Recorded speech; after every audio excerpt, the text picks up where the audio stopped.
ಸ್ನೇಹಿತರೆ, ಅತ್ಯಂತ ವಿಶೇಷವಾಗಿರತಕ್ಕಂತಹ ಭಾನುವಾರದ ಅಚ್ಚರಿ ಸ್ಕೈಸ್ ದ ಲಿಮಿಟ್ ಕಾರ್ಯಕ್ರಮಕ್ಕೆ ಸ್ವಾಗತವನ್ನು ಕೋರ್ತಾ ಇದ್ದೇನೆ. ಆಕಾಶವೇ ಮಿತಿ. ಅಸಾಮಾನ್ಯವಾಗಿರತಕ್ಕಂಥ ವ್ಯಕ್ತಿಗಳನ್ನು ಪರಿಚಯಿಸುವಂಥದ್ದು, ಅವರ ಬದುಕನ್ನು ತೆರೆದಿಡ್ತಕ್ಕಂಥದ್ದು ಮತ್ತು ಅದನ್ನು ಯುವ ಜನತೆಗೆ ವಿಶೇಷವಾಗಿ ತಿಳಿಸುವಂಥದ್ದು. ಇವತ್ತು ನಮ್ಮ ಸ್ಟುಡಿಯೋ ಒಳಗಡೆ ಒಬ್ಬ ಅದ್ಭುತವಾಗಿರ್ತಕ್ಕಂಥ ಮೇರು ಸದೃಶವಾಗಿರ್ತಕ್ಕಂಥ ಕಲಾವಿದರಿದ್ದಾರೆ. ಯಕ್ಷಗಾನದ ಯಾವುದೇ ತಿಟ್ಟಿರಬಹುದು, ಆ ತಿಟ್ಟಲ್ಲಿ ಇವತ್ತು ಪಾರಮ್ಯವನ್ನು ಮೆರೆದಿರ್ತಕ್ಕಂತಹ ಯಕ್ಷರಂಗದ ಸಿಡಿಲಮರಿ ಅಂತ ಇವತ್ತು ಕೂಡ ಕರೆಸ್ಕೊಳ್ತಾ ಇರತಕ್ಕಂತಹ 61 ವರ್ಷ ಆದರೂ ಕೂಡ ಚಿರತರುಣರ ಹಾಗೆ ಇವತ್ತು ಕೂಡ ಯಕ್ಷಗಾನದಲ್ಲಿ ಮೆರೀತಾ ಇರತಕ್ಕಂತಹ ತೀರ್ಥಹಳ್ಳಿ ಗೋಪಾಲಾಚಾರ್ಯ ನಮ್ಮ ಜೊತೆಗಿದ್ದಾರೆ. ಸ್ನೇಹಿತರೆ, ಅವರ ಮಾತಲ್ಲಿ ತುಂಬ ಧ್ವನಿ ಇದೆ. ಅವರ ನಮಗೆ ಇನ್ನೂ ಅಷ್ಟು ಆಲಿಸಬೇಕು ಅಂತ ಅನಿಸ್ತಾ ಇದೆ. ಅವರ ಬದುಕಿನ ಕಥೆಯನ್ನು ಅವರ ಬಾಯಿಂದ ಕೇಳ್ತಾ ಹೋಗೋಣ. ಗುರುಗಳ ಈ ಕಾರ್ಯಕ್ರಮಕ್ಕೆ ತುಂಬ ಪ್ರೀತಿ ಸ್ವಾಗತ. ಗೋಪಾಲಾಚಾರ್ಯ ಕಾರ್ಯಕ್ರಮಕ್ಕೆ ತುಂಬ ಪ್ರೀತಿ ಸ್ವಾಗತ. ನೀವು ಬಂದದ್ದು ಬಹಳ ಸಂತೋಷ ಆಯಿತು. ನಮಗೆ ನಮ್ಮ ಕಾರ್ಯಕ್ರಮಕ್ಕೋಸ್ಕರ ಬಂದಿದ್ದೀರಿ, ಬಿಡುವು ಮಾಡ್ಕೊಂಡಿದ್ದೀರಿ. 61 ವರ್ಷ ಅಂತ ನಮ್ಗೆ ಗೊತ್ತಾಗೋದು ನಿಮ್ಮ ನೋಡಿದಾಗ. ವೇಷಕಟ್ಟಿ ಕುಣಿಯುವಾಗ ಇನ್ನೂ 16ಕ್ಕೆ ಬರ್ತೀರಿ. ಅಭಿಮನ್ಯುವಿನ ಪಾತ್ರ ಮಾಡುವಾಗ ಇನ್ನೂ ಮೈಯಲ್ಲಿ ಆವೇಶದ ಸ್ಫುರಣ ಆಗ್ತದೆ ನಿಮ್ಮಲ್ಲಿ. ಸೊ ನಿಮ್ಮ ಬಾಲ್ಯ ಹೇಗಿತ್ತು? ತೀರ್ಥಹಳ್ಳಿ ಅಂತ ಒಂದು ಪುಟ್ಟ ಊರಲ್ಲಿ ನಿಮ್ಮ ಜನನ ಆಗಿರ್ತಕ್ಕಂಥದ್ದು. ನಮಗೆ ಮೂಲ ಪೆರಡೂರು. ನಮ್ಮ ತಂದೆಯವರು ಅಲ್ಲಿ ಹೋಗಿ ಸಟ್ಲಾದ್ದು. ನಮ್ಮ ವೃತ್ತಿ ಕಾರ್ಪೆಂಟರ್ ವೃತ್ತಿ, ಮರದ ಕೆಲಸ. ಅಲ್ಲಿ ಹೋಗಿ ಸಟ್ಲಾದ್ದೆಲ್ಲ ನಮ್ಗೆ ಗೊತ್ತಿಲ್ಲ. ನಾವೆಲ್ಲ ಹುಟ್ಟಿದ್ದು ತೀರ್ಥಹಳ್ಳಿಲಿ. ಮೊದಲು ಪೇಟೆಯಲ್ಲಿತ್ತು ಬಾಡಿಗೆ ಮನೆಯಲ್ಲಿ, ತಂದೆಯಲ್ಲಿ ಕೆಲಸ ಮಾಡ್ತಾಯಿದ್ರು. ಆಮೇಲೆ ಹಳ್ಳಿಗೆ ಹೋಯಿತು. ಹಾಗಾಗಿ ವಿದ್ಯಾಭ್ಯಾಸಗಳೆಲ್ಲ ಮೊಟಕಾಯಿತು ನಮಗೆ. 3ನೇ ಕ್ಲಾಸಿಗೆ ವಿದ್ಯಾಭ್ಯಾಸಕ್ಕೆ ಶರಣು. ಹೌದು. ಅಂದರೆ ನಮಗೂ ಶಾಲೆಗೂ ಸಾಧಾರಣ 1 ಕಿಲೋಮೀಟರ್ ದೂರ ಇತ್ತು. 1-1.5 ಕಿಲೋಮೀಟರ್ ದೂರ ನಡ್ಕೊಂಡೇ ಬರಬೇಕಿತ್ತು, ನಡ್ಕೊಂಡೇ ಹೋಗಬೇಕಿತ್ತು. ಆ ಕಾಲದಲ್ಲಿ ಕಷ್ಟ ಆಯಿತು, ಅಲ್ಲಿಗೆ ನಿಂತು ಹೋಯಿತು. ಯಕ್ಷಗಾನದ ಆಸಕ್ತಿ ಹೇಗೆ ಕೇಳಿದರೆ, ನಮ್ಮ ತಂದೆ ಹವ್ಯಾಸಿ ಕಲಾವಿದರು. ಅವರು ಪದ್ಯ ಹೇಳ್ತಿದ್ರು, ಮೃದಂಗ ಬಾರಿಸ್ತಿದ್ರು, ಜೊತೆಗೆ ಚೆಂಡೆ ಬಾರಿಸ್ತಿದ್ರು. ಹಾಗೆ ಅಲ್ಲಿ ಇಲ್ಲಿ ಆಗ್ತಿರುವ ಬಯಲಾಟಗಳಿಗೆಲ್ಲ ನಮ್ಮನ್ನು ಕರ್ಕೊಂಡು ಹೋಗ್ತಾ ಇದ್ರು. ತಂದೆ ವಾಸುದೇವಾಚಾರ್ಯ ಅವರು, ತಾಯಿ ಸುಲೋಚನಮ್ಮ ಬಹಳ ಪ್ರೀತಿಯಿಂದ ಬೆಳೆಸಿರ್ತಕ್ಕಂಥ ಅಪ್ಪ ಅಮ್ಮ. ಹೌದು. ನಮ್ಮ ತಂದೆ ತಾಯಿಗೆ ನಾವು 5 ಜನ ಮಕ್ಕಳು, 4 ಗಂಡು 1 ಹೆಣ್ಣು. ಅದರಲ್ಲಿ 2ನೇವ ನಾನು. ಹಾಗೆ ನಮ್ಮಪ್ಪ ಯಕ್ಷಗಾನಕ್ಕೆ ಕರ್ಕೊಂಡು ಹೋಗ್ತಾ ಇದ್ದಾಗ ಅದರಲ್ಲಿ ಒಂದು ಸ್ವಲ್ಪ ಆಸಕ್ತಿ ಹುಟ್ಟಿತು. ಹಾಗೆ ಅದು ಇದು ಮಾಡ್ತಾ ಯಕ್ಷಗಾನಕ್ಕೆ ಒಂದು ಬಿಟ್ಟೆ ನಾನು. ಹೌದು. ಅತ್ಯಂತ ಸುದೀರ್ಘವಾಗಿರತಕ್ಕಂಥ ಪ್ರಯಾಣ ಸ್ಟಾರ್ಟ್ ಆಯಿತು ತೀರ್ಥಹಳ್ಳಿ ಒಂದು ಸಣ್ಣ ಮೇಳದ ಮೂಲಕ.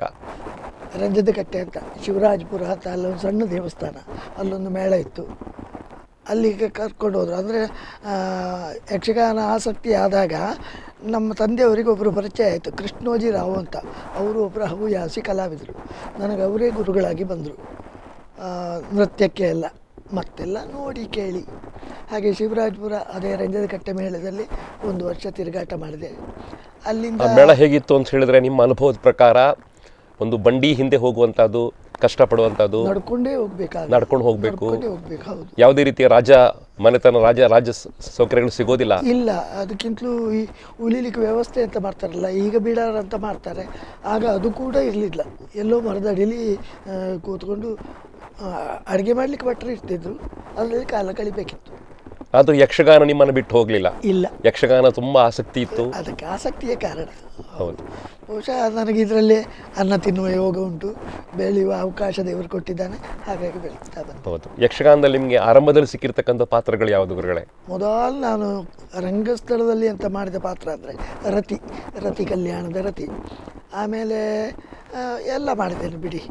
ಕುಶಲವ ಮತ್ತು ಬಾಲಪರಶುರಾಮ, ಇದೆಲ್ಲ ಬಾಲ್ಯದಲ್ಲಿ ಮಾಡಿದ ವೇಷಗಳು. ಹೌದು. ಜಾಸ್ತಿ ವಿದ್ಯಾಭ್ಯಾಸವನ್ನು ಪಡ್ಕೊಳ್ಳಿಕ್ಕೆ ನಿಮಗೆ ಸಾಧ್ಯ ಆಗಿಲ್ಲ ಆದರೂ ಕೂಡ ನಿಮ್ಮ ಮಾತು, ನಿಮ್ಮ ಶಬ್ದ ಭಂಡಾರ ಬಹಳ ಅದ್ಭುತವಾಗಿರತಕ್ಕಂಥದ್ದು. ಎಲ್ಲಿ ಕಲ್ತ್ರಿ ಇದನ್ನು ಅಂತ ಹೇಳಿ? ಅದು ಕೆಲವು ಪುಸ್ತಕವನ್ನು ಓದಿ ಮತ್ತು ಹಿರಿಯ ಕಲಾವಿದರು ಆಡುವುದನ್ನೇ ಹೇಳಿ ಕೇಳಿ ಅಭ್ಯಾಸ ಮಾಡಿ. ಪಾತ್ರದ ಔಚಿತ್ಯವನ್ನು ಸರಿಯಾಗಿ ಅರ್ಥ ಮಾಡ್ಕೊಂಡು ಮಾತಾಡ್ತೀರಿ. ತುಂಬ ಸುಂದರವಾಗಿರ್ತಕ್ಕಂಥ ಪೀಠಿಕೆ, ಬಹಳ ಸುಂದರವಾಗಿರ್ತಕ್ಕಂಥ ಮಾತು. ಇದು ತುಂಬ ಅದ್ಭುತವಾಗಿ ಒದಗಿ ಬಂದಿರತಕ್ಕಂಥದ್ದು. ನಿಮಗೆ ಶಾರದೆಯ ಪೂರ್ಣ ಪ್ರಸಾದ ನಿಮಗೆ ಸಿಕ್ಕಿದೆ ಅಂತ ನಂಗೆ ಅನಿಸ್ತಾ ಇದೆ. ದೈವಾನುಗ್ರಹ ಅಂತ ತಿಳಿತೇನೆ. ಹಾಗೆ ಕಲಾವಿದ ಅದ್ರ ಬಗ್ಗೆ ಚಿಂತನೆ ಮಾಡದೆ ಹೋದರೆ ಅವನಿಗೆ ಬೆಳೀಲಿಕ್ಕೂ ಆಗೋದಿಲ್ಲ, ಜನ ಗುರುತಿಸುವುದೂ ಇಲ್ಲ.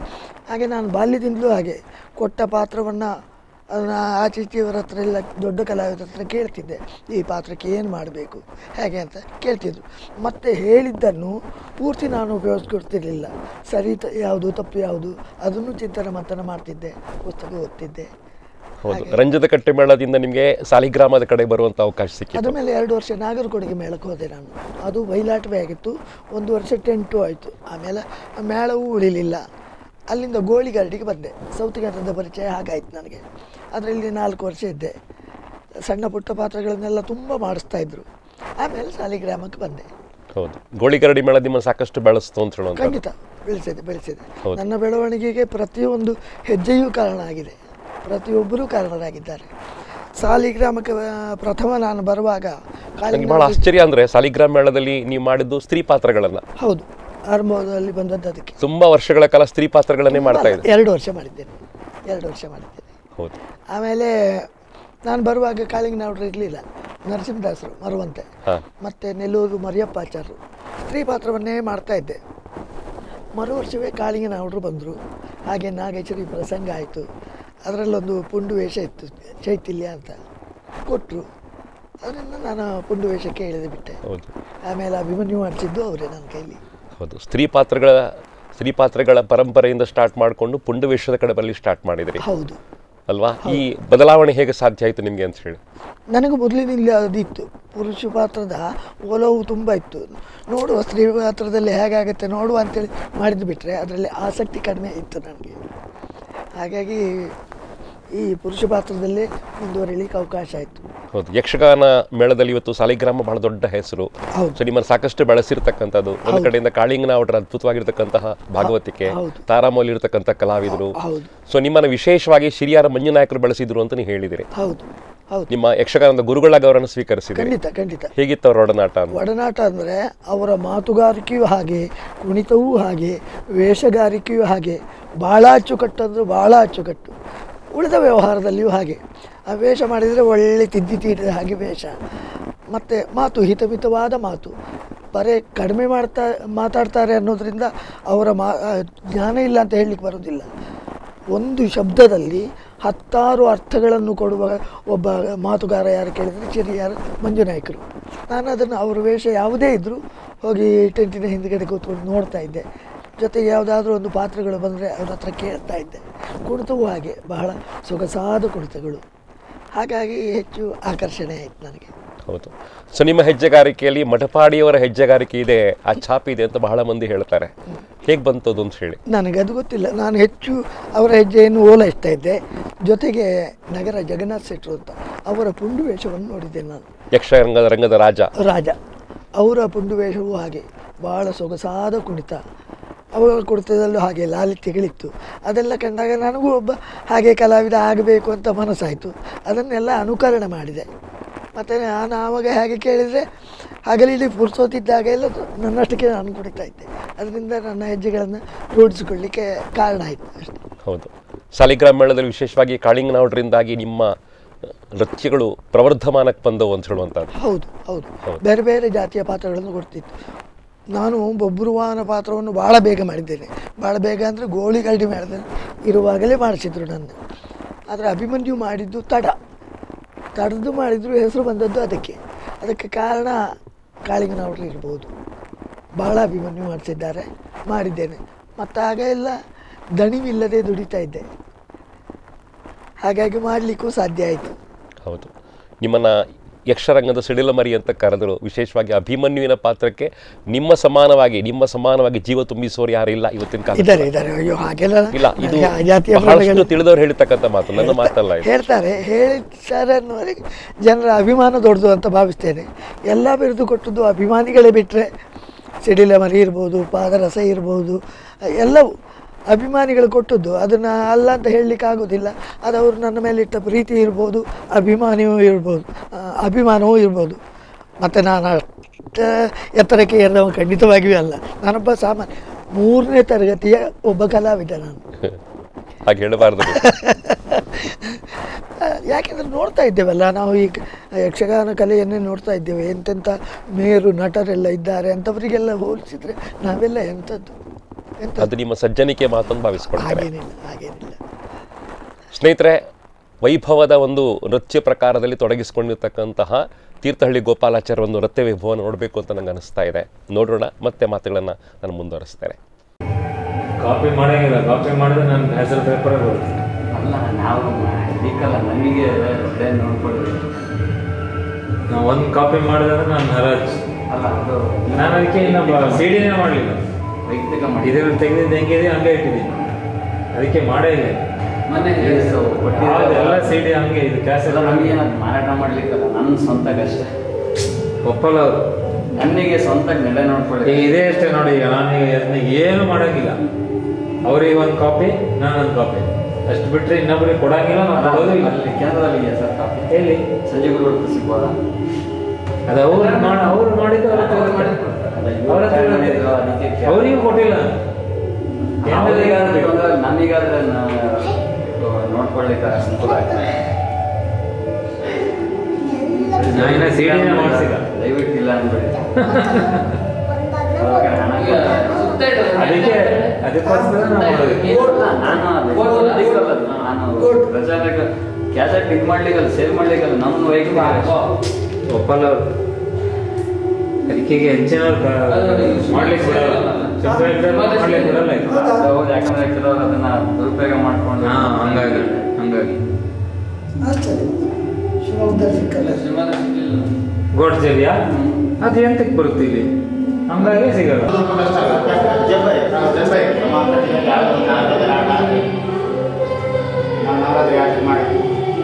ಇಬ್ಬರು ಲೈಫ್ ಇತ್ತು ಗೋಪಾಲ, ಫಸ್ಟ್ ಕ್ಲಾಸ್. ಹೌದು, ಅದೇ ಲೆಕ್ಕಾಚಾರದಲ್ಲೇ ಮಾಡಿದವರು ಮುಳುಗೋಯ್ತು.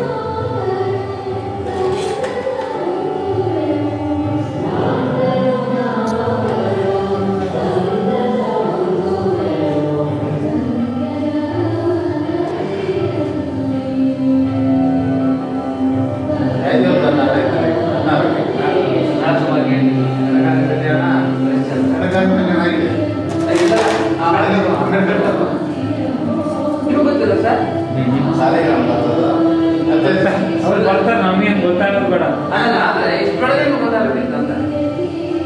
ಅವ್ರು ತಲೆ ಬಿಸಿ ಮಾಡಲ್ಲ, ಹಿಂದಿನ ದಿವಸ ಬಂದು ಹೇಳಿದ್ರೆ ಹೇಗೆ ಸಾಕು ಅಂತ ಗೊತ್ತಿರುತ್ತೆ.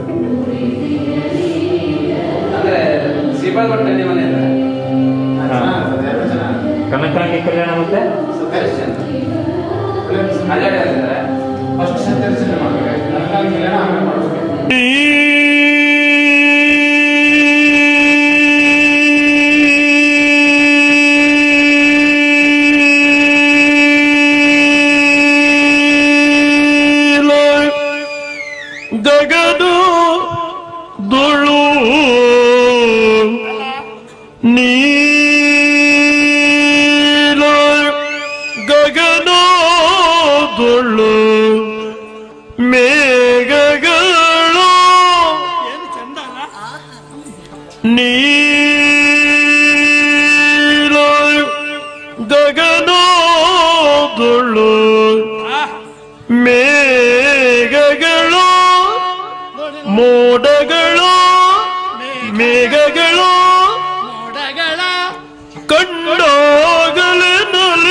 ನವಿಲು ಕುಣಿಯುತ್ತಿದೆ ನೋಡೆ ನೋಡೆ ನೋಡೆ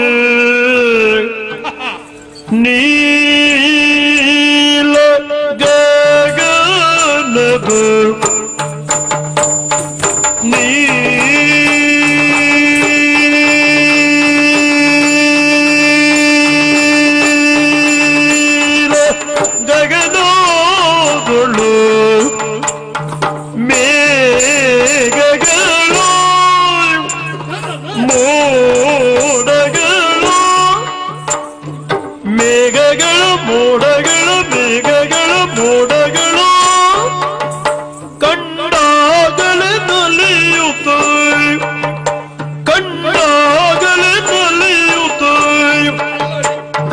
ನವಿಲು ಕುಣಿಯುತ್ತಿದೆ ನವಿಲು ಕುಣಿಯುತ್ತಿದೆ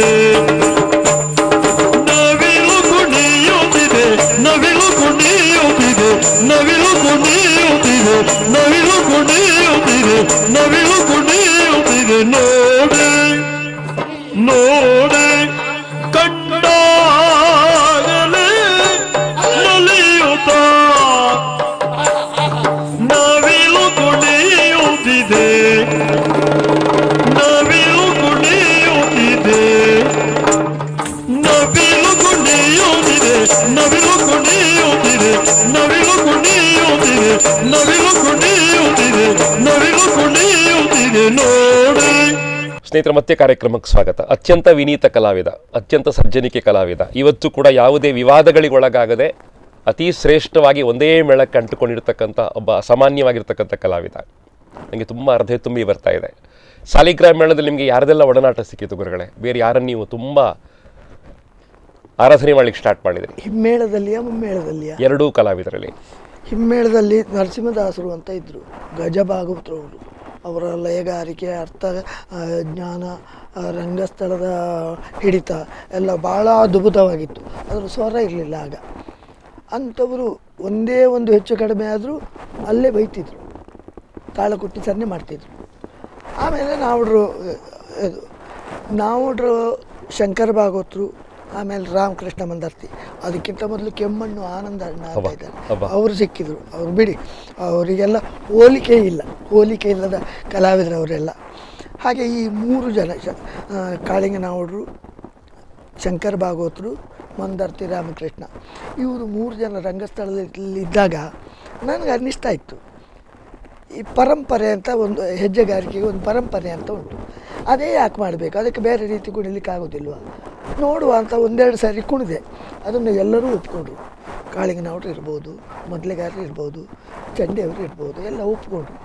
ಹಾಗಾಗಿ ವೈವಿಧ್ಯತೆಗಳು ಬೆಳೀತಾ ಹೋಯಿತು. ಒಂದೇ ತಾಳಕ್ಕೆ ಬೇರೆ ಬೇರೆ ರೀತಿ ಕುಣಿಲಿಕ್ಕೆ ಸಾಧ್ಯ ಆಯಿತು. ಮೊದಲು ಕೇಳಿದ್ದೆ ನಾನು, ವೀರಭದ್ರ ನಾಯಕರು ಒಂದೇ ತಾಳಕ್ಕೆ 7 ರೀತಿ ಕುಣಿತಿದ್ರು, 8 ರೀತಿ ಕುಣಿತಾ ಇದ್ರು, ನಮ್ಮ ತಂದೆಯವರು ಹೇಳ್ತಾ ಇದ್ದದ್ದು ಕೇಳಿದ್ದೆ. ಅದೆಲ್ಲ ನಮ್ಮ ಬುದ್ಧಿವಂತಿಕೆ ಜೊತೆಗೆ ನಮ್ಮ ದೇಹದ ಚಲನೆಗಳು ಬಿಡಿ, ಅದಕ್ಕೆ ಸರಿಯಾಗಿ ಹೊಂದ್ಕೊಂಡಿರಬೇಕು. ಹಾಗೆ ಸಾಧ್ಯ ಆಗ್ತದೆ, ಯಾರಿಗಾದರೂ ಸಾಧ್ಯ ಆಗ್ತದೆ. ಹೌದು, ಸಾಮಾನ್ಯವಾಗಿರ್ತಕ್ಕಂಥ ಹೆಜ್ಜೆಗಾರಿಕೆಯನ್ನು ಬಿಟ್ಟು ಅದರಲ್ಲಿ ವಿಭಿನ್ನವಾದನ್ನು ಆರಂಭ ಮಾಡಿದ್ರು. ಹೌದು ಹೌದು ಹೌದು, ಅದರಿಂದ ಜಗತ್ತಿಗೆ ಅದ್ಭುತವನ್ನು ಕೊಡ್ಲಿಕ್ಕೆ ಸಾಧ್ಯ ಆಯಿತು ಅಂತ ಹೇಳುವಂಥದ್ದು. ಸ್ನೇಹಿತರೆ, ಆಕಾಶವಾಣಿ ಮಿತಿ ಕಾರ್ಯಕ್ರಮ ಮುಂದುವರಿತಾ ಇದೆ. ಸಾಕಷ್ಟು ಪ್ರೀತಿಯಿಂದ ಗುರುಗಳು ಮಾತಾಡ್ತಾ ಇದ್ದಾರೆ. ಹೌದು ಸ್ನೇಹಿತರೆ, ಯಕ್ಷರಂಗದ ಸಿಡಿಲಮರಿ ತೀರ್ಥಹಳ್ಳಿ ಗೋಪಾಲಾಚಾರ್ಯರು ಮಾತಾಡ್ತಾ ಇದ್ದಾರೆ. ಅವರ ಇಡೀ ಬದುಕಿನ ಕಥೆಯನ್ನು ತಮ್ಮನ್ನು ತೆರೆದಿಡ್ತಾ ಇದ್ದೇವೆ. ಒಂದು ವಿರಾಮಕ್ಕೆ ಹೋಗ್ತೀವಿ. ವಿರಾಮ ನಂತರ ಅವ್ರು ಮತ್ತೆ ಮಾತಾಡ್ತಾರೆ.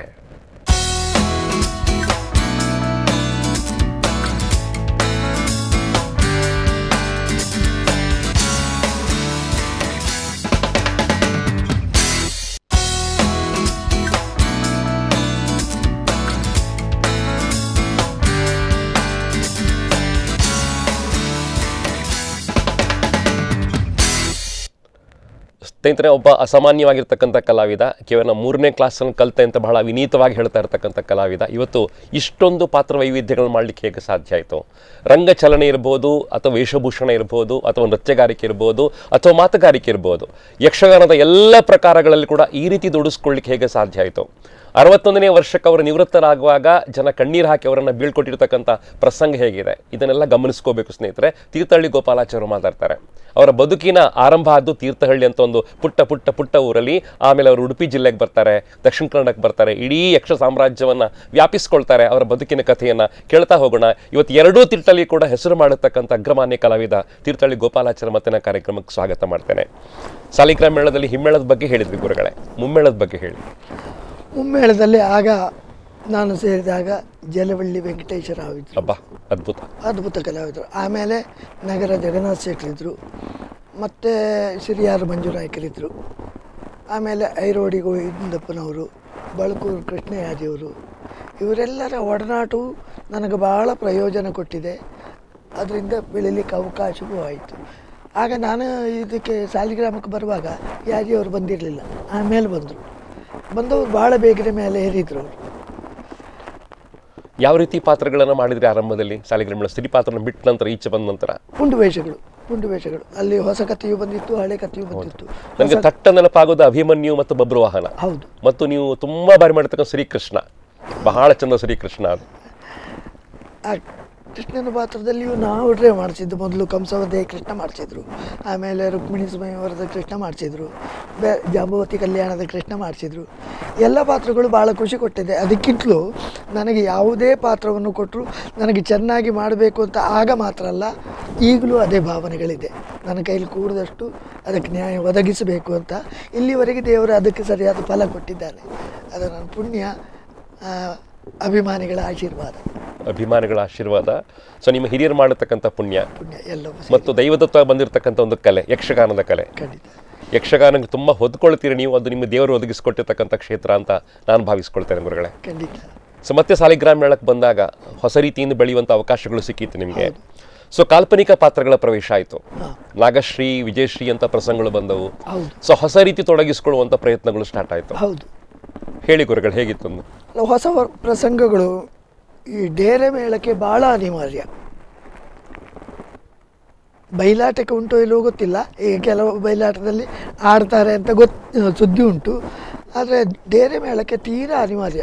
ಜೊತೆಗೆ ನನ್ನ ಅನಿಸಿಕೆ ಪ್ರಕಾರ ಮೌಲ್ಯವುಳ್ಳ ಹೊಸ ಕಥೆಗಳು ಭಾಳ ಇದ್ದಾವೆ. ಯಾಕೆಲ್ಲ ಗಳಿಬೇಕು ಕೇಳೋದು ನಾನು. ಆದರೂ ಒಂದು ಹೊಸ ಕಥೆಗೂ ಹಳೆ ಕಥೆಗೂ ಇರುವಂಥ ವ್ಯತ್ಯಾಸಗಳೇನು ಕೇಳಿದರೆ, ಹಳೆ ಪ್ರಸಂಗ ಅನ್ನೋದು ನಿಜವಾದ ಬಂಗಾರದ ಆಭರಣ. ಈ ಹೊಸ ಕಥೆಗಳು ಮಾರ್ಕೆಟ್ನಲ್ಲಿ ಸಿಗುತ್ತಲ್ಲ ಆಭರಣಗಳು, ಅದು 1 ವರ್ಷ ರಂಜಿಸ್ತದೆ, ಆಮೇಲೆ ಕಾಂತಿ ಕಳ್ಕೊಳ್ತದೆ. ಆದರೆ ಅದರಲ್ಲಿ ಉಳಿದಿರುವ ಕಥೆಗಳು ಕೆಲವುಂಟು. ನಾವು ಕೇಳಿದ ಹಾಗೆ ನೋಡಿ, ಪಾಪಣ್ಣ ವಿಜಯ ಗುಣಸುಂದರಿ ಅದು ಹೊಸ ಕಥೆ, ನಾಗಚರಿ ಹೊಸ ಕಥೆ, ಮತ್ತು ಯಕ್ಷಲೋಕ ವಿಜಯ ಅಂತ ಒಂದು ಪ್ರಸಂಗ ಉಂಟು, ಅದು ಹೊಸ ಕಥೆ. ಯಾಕೆ ರತ್ನಾವತಿ ಕಲ್ಯಾಣ ಅಂತ ಕೇಳಿದೆವು ಭಾಳ ಅಲ್ವಾ, ಅದು ಹೊಸ ಕಥೆಯೇ ಅಲ್ವಾ. ನಾವು ಪುರಾಣದಲ್ಲೇ ವಿಚಾರ ಮಾಡಿದರೂ ಕೃಷ್ಣಾರ್ಜುನ ಪ್ರಸಂಗ ಹೊಸ ಕಥೆ. ರವಿ ಕಾಣದನ್ನು ಕವಿ ಕಂಡ ಅಂತ ಒಂದು ಮಾತುಂಟು, ಈ ಕವಿಗಳು ಬರೆದಿದ್ದಾರೆ, ಅದನ್ನು ನಾವು ಪೌರಾಣಿಕ ಅಂತ ಒಪ್ಕೊಂಡಿದ್ದೇವೆ. ಅದಕ್ಕೆಲ್ಲ ಈಗಲೂ ಮೌಲ್ಯ ಉಂಟು. ಹೊಸ ಕಥೆ, ಕೆಲವು ಕಥೆಗಳೆಲ್ಲ ಒಳ್ಳೆ ಓಡಿದ್ದಾವೆ, ಮೌಲ್ಯ ಸಂದೇಶ ಇದ್ದದ್ದು ಭಾಳ ಉಂಟು, ಒಳ್ಳೊಳ್ಳೆ ಕಥೆಗಳು ಇದ್ದಾವೆ. ಉದಾಹರಣೆಗೆ ಯಕ್ಷಲೋಕ ವಿಜಯ, ನಾಗಶ್ರೀ ಈಗ ಆಡಿದರೂ ಎಲ್ಲ ಆಡಿದರೂ ಬೆಲೆ ಉಂಟು, ಜನ ಆಗ್ತಾರೆ, ಅದನ್ನು ಒಪ್ಕೊಳ್ತಾರೆ.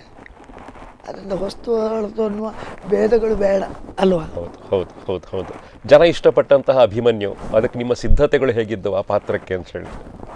ಅದರ ಕಥೆ ಕುತೂಹಲ ಇದೆ. ಮೊದಲ ಬಾರಿಗೆ ಅಭಿಮನ್ಯುವನ್ನು ಮಾಡಿದ್ದೆ, ನಾನು ಮಾಡಲಿಲ್ಲ. ನಾವು ಮಾಡೋ ಮಾರ ಯಾರಾದ್ರು, ನಾನು ಸ್ವಲ್ಪ ಕುಣಿತಿದ್ದೆ, ಆಗ ದಣಿವಿಲ್ಲದೆ ಕುಣಿತಿದ್ದೆ, ಅದನ್ನು ಕಂಡು ಮಾಡೋ ಗೋಪಾಲ ಅಂದರು, ಮಾಡಿದೆ. ಅದಕ್ಕೆ ಏನು ಆಡಬೇಕು ಏನು ಮಾಡಬೇಕು ಅನ್ನೋದು ಒಂದೂ ಗೊತ್ತಿಲ್ಲ ನನಗೆ. ಅದರಿಂದ ತುಂಬ ಮುಖಭಂಗಿತನಾದೆ. ನಿಜ ಹೇಳಬೇಕು ಅಂತಾದರೆ ಆವತ್ತು ವೇಷ ಮುಗಿಸ್ದ ಹೋಗಿ ಚೌಕಿಲಿ ಹೋಗಿ ಕೌಚಿ ಮಲಗಿದವ ಮುಖ ಸಮೇತ ಒರೆಸಲಿಲ್ಲ. ಆಗ ನನಗೆ ಅಲ್ಲೇ ಒಂದು ಛಲ ಬಂತು. ಆವಾಗ ಆ ಕಡೆಯಲ್ಲಿ ಪುತ್ತೂರು ಶ್ರೀಧರ ಭಂಡಾರರು ಅಭಿಮನ್ಯು ಅಂದರೆ ಅಭಿಮನ್ಯು ಭಾಳ ಮಿಂಚ್ತಾ ಇದ್ರು. ನನಗೆ ಆಗ್ತದೆ ಇಲ್ವ ನೋಡುವ ಅಂಥೇಳಿ ಅದನ್ನು ಛಲ ಹಿಡಿದು ಮಾಡಿದೆ. ಅದಾಯಿತು ನನಗೆ. ಅಭಿಮನ್ಯು ಪೂರ್ತಿ ಒಲೆದಾಯಿತು. ದೇವರ ಬಬ್ರುವಾಹನ ನಿಮ್ಮ ಮೂಲಕ ಜನಪ್ರಿಯವಾಗ್ತಾ ಹೋಯಿತು. ಅದೆಲ್ಲ ನಿಜವಾಗಿ ಮೊದಲು ಬಯಲಾಟದಲ್ಲಿ ಆಡ್ತಿದ್ದ ಪ್ರಸಂಗಗಳು, ಈಗ ಡೇರೆ ಮೇಳದಲ್ಲಿ ಸತತವಾಗಿ ಆಡ್ತಾರೆ. ಸೊ ಅತ್ಯಂತ ಅದ್ಭುತವಾಗಿರ್ತಕ್ಕಂಥ ಹದವಾದ ಮಾತುಗಾರಿಕೆ ಕೃಷ್ಣ ನಿಮ್ಗೆ ಒಲ್ದು ಬಂತು. ಇವತ್ತು ಕೂಡ ಕೃಷ್ಣನ ಪೀಠಿಕೆ ಬಹಳ ಅದ್ಭುತವಾಗಿರ್ತಕ್ಕಂಥದ್ದು, ಜನ ಇಷ್ಟಪಡ್ತಾರೆ ಅದನ್ನು. ಬರ್ತಾರೆ, ಆದರೆ ಎಲ್ಲ ಕೃಷ್ಣನಿಗೂ ಒಂದೇ ಪೀಠಿಕೆ ಆಗೋದಿಲ್ಲ, ಆಯಾ ಪ್ರಸಂಗವನ್ನು ಅವಲಂಬಿಸಿ ಉಂಟಲ್ಲ. ಹಾಗೆ ನಾನು ಅದಕ್ಕೆ ಯಾವ ಪ್ರಸಂಗ ನೋಡಿ ಅದಕ್ಕೆ ಅಭ್ಯಾಸ ಮಾಡ್ತೇನೆ, ಅಧ್ಯಯನ ಮಾಡ್ತೇನೆ, ಹೇಳಿ ಕೇಳಿ ತಯಾರು ಮಾಡ್ಕೊಳ್ತೇನೆ. ಹೌದು. ನೃತ್ಯ ವೈವಿಧ್ಯದ ಇನ್ನೊಂದು ಅತಿ ಅದ್ಭುತವಾಗಿರ್ತಕ್ಕಂಥ ಒಂದು ಆಯಾಮ, ಅತಿ ಅದ್ಭುತವಾಗಿದ್ದ ಉದಾಹರಣೆ ನೋಡಬೇಕು ಅಂತ ನಂಗೆ ಅನಿಸ್ತಾ ಇದೆ. ನೋಡೋಣ, ಮತ್ತೆ ಗುರುಗಳು ಮಾತಾಡ್ತಾರೆ.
ಸ್ನೇಹಿತರ ಮತ್ತೆ ಕಾರ್ಯಕ್ರಮಕ್ಕೆ ಸ್ವಾಗತ ಮಾಡ್ತೇನೆ, ಗುರುಗಳ ಕಾರ್ಯಕ್ರಮಕ್ಕೆ ಸ್ವಾಗತ ಮಾಡ್ತೇನೆ.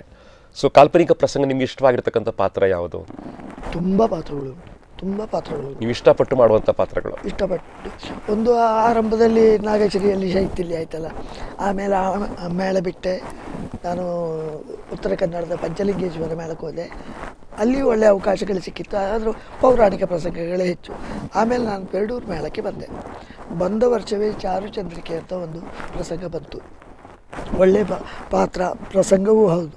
ಅದರಲ್ಲಿ ಒಂದು ಸತ್ಯಸೇನ ಅಂತ ಒಳ್ಳೆ ಪಾತ್ರ. ಅದು ಬಿಟ್ಟ ಮೇಲೆ ಚೈತ್ರ ಚಂದನ ಅಂತ ಒಂದು ಪ್ರಸಂಗ ಬಂತು. ಅದರಲ್ಲಿ ಬುಡದೊಂದು ಭಾಗ, ತುದಿದೊಂದು ಭಾಗ. ಬುಡದ ಭಾಗ ಯಾರು ಕೇಳಿದರೆ ಚೆನ್ನಪ್ಪ ಶೆಟ್ಟರು ಇದ್ದರು, ಮತ್ತು ಹಾಡಿನ ಬಾಳ ಶ್ರೀಪಾದ ಹೆಗಡೆಯರು ಇದ್ದರು, ಉಪ್ಪೊಂದು ನಾಗೇಂದ್ರರಾವ್ ಇದ್ದರು. ಅವ್ರದ್ದು ಸೆಟ್ನಲ್ಲಿ 1.5 ಗಂಟೆವರೆಗೆ ಆಗ್ತಾಯಿತ್ತು. ಆಮೇಲೆ ನನ್ನ ಪ್ರವೇಶ ಆಗಿತ್ತು. ಅಷ್ಟೇ ಮೌಲ್ಯಾಧಾರಿತ ಪಾತ್ರ ಅದು.